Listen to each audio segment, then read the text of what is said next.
I carry flowers and love to your doorstep, and in my heart, I carry all the feelings that I haven't been able to say out loud.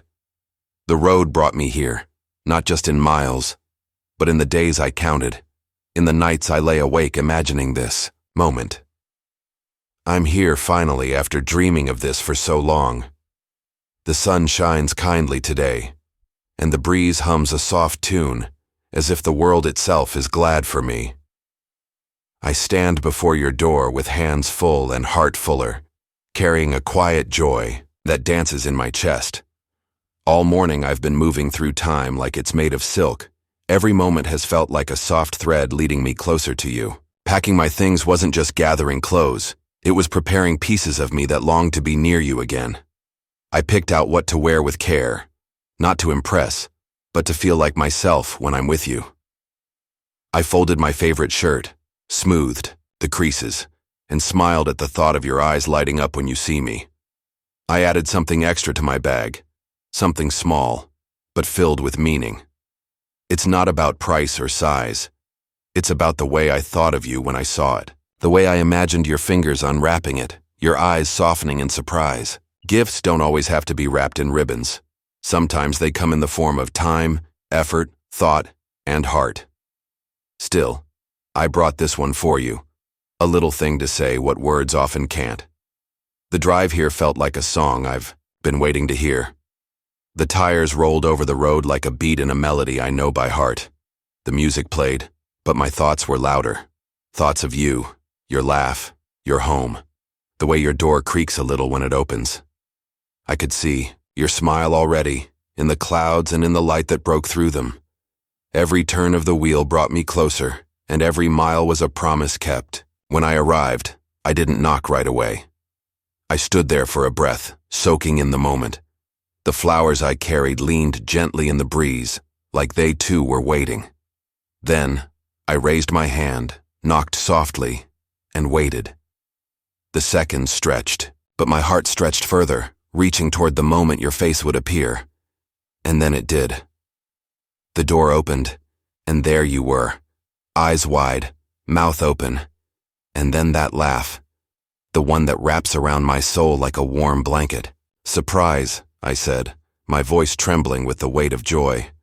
You stepped back, a hand on your heart, and then you stepped forward into my arms. The distance between us melted like sugar in tea, and suddenly, I was home. You invited me in, and the air inside smelled like comfort. Your home always carries your scent, something soft and familiar, something I can't name, but always recognize. We sat down, laughter flowing like sunlight through the window. I handed you the gift I'd brought, and you opened it slowly, your fingers careful, your eyes curious. When you saw what was inside, your face lit up, and I felt like I just handed you a piece of my heart, because I had. We talked for hours, the way we always do when we're together. The world faded away, and only our voices remained. We shared stories, old and new, laughing over small things, lingering on words that meant more than they seemed. It was easy. It was beautiful. It was us. Later, we stepped outside and walked the streets of your neighborhood. The wind brushed against our arms. The trees waved gently as if saying hello. Every corner, every path felt special with you beside me. We talked about dreams, the small ones we hope to live tomorrow, and the big ones we carry quietly in our hearts. I looked at you as you spoke, your hands moving, your eyes shining, and I thought, this is a moment I'll never forget. Back home, we cooked together. You brought out the ingredients, and I joined in, both of us unsure about the recipe, but certain about wanting to do it together. We spilled, we laughed, we tasted, we learned. It wasn't about perfection, it was about presence. As the aroma filled the kitchen, I looked at you and saw someone who makes the simplest moments sacred. Dinner was warm, in every sense of the word.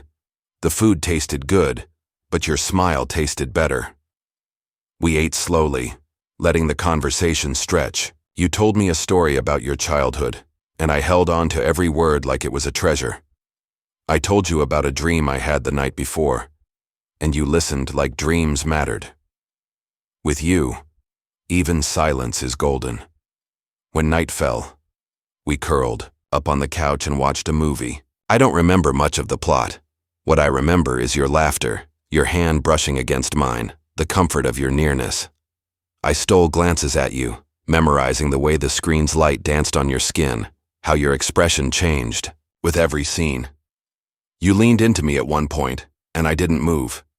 I didn't want to disturb the peace of that moment. We played a game afterward, one of those silly ones where the rules don't matter as much as the company. We joked, teased, tried to outwit each other, and ended up laughing until we couldn't breathe. It was more than fun. It was connection, the kind that grows deeper with every shared second. When it was time to sleep, I felt a soft sadness settle in. Not because the day had ended, but because it had been so beautiful I didn't want to let it go. You showed me to the guest room, and I dropped my things with a sigh of contentment. Before sleeping, I sent you a message. Today was perfect. I knew you'd see it in the morning, and I hoped it would make you smile. The next morning, your home was quiet in that peaceful way only early hours can be. I woke up slowly, stretched, and remembered where I was. I stepped out and followed the smell of something warm. You were already in the kitchen, 2 mugs in, hand. Morning, I said, my voice still soft with sleep. You smiled, handed me a mug and said, "Hope it's good today." It was. It was perfect. We sat at the table and talked about dreams, about the day ahead, about nothing and everything. Breakfast was simple, but it tasted like love. Afterward, we cleaned up together, moving around each other like we'd done it forever. It felt right, like we were meant to share even the smallest tasks.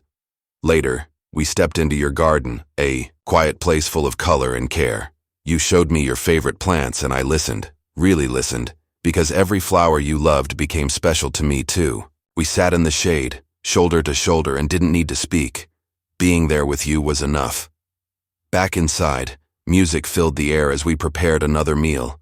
We danced around the kitchen, laughing at our clumsy steps and forgotten ingredients. It didn't matter.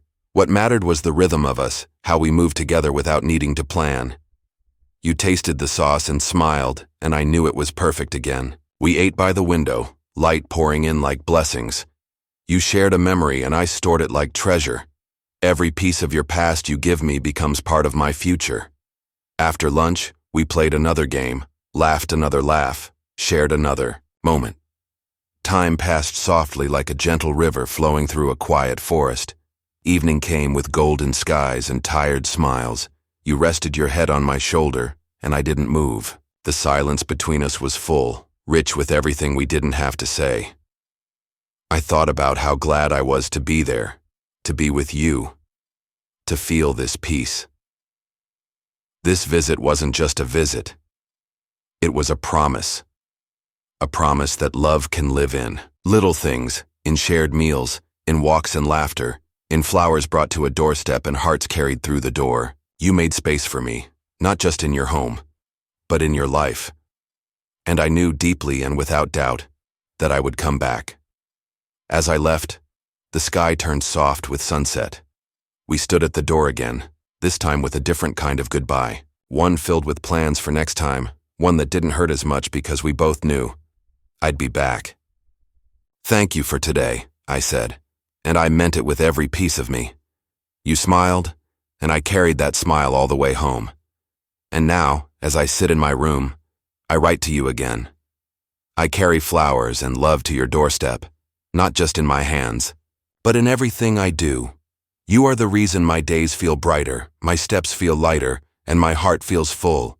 This wasn't just a visit, it was a beginning, and I'm already dreaming of the next time I get to say, "Baby, I'm coming to see you again."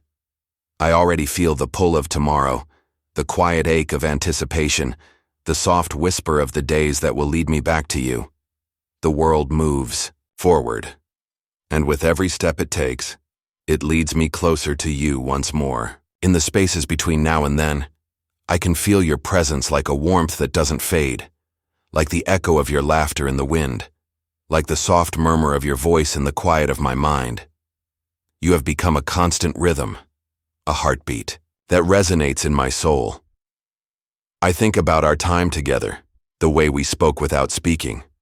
The way we existed in the same space, in the same moment, without the need for anything more.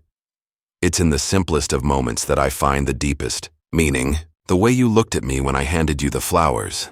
The way your fingers brushed mine as we passed through the door. The way you held me when the world outside felt too loud. Those small, quiet acts are everything. In them, I find home. And even now as I sit here alone, the space between us feels less vast. Your smile still lingers in my heart, soft and steady. It's in the way the sun pours through the window, in the way the day moves, slow and gentle. You've carved a place in my heart, a place that no distance can erase, no time can alter. It's a place that holds the warmth of your touch and the peace of your voice, a place that belongs only to you.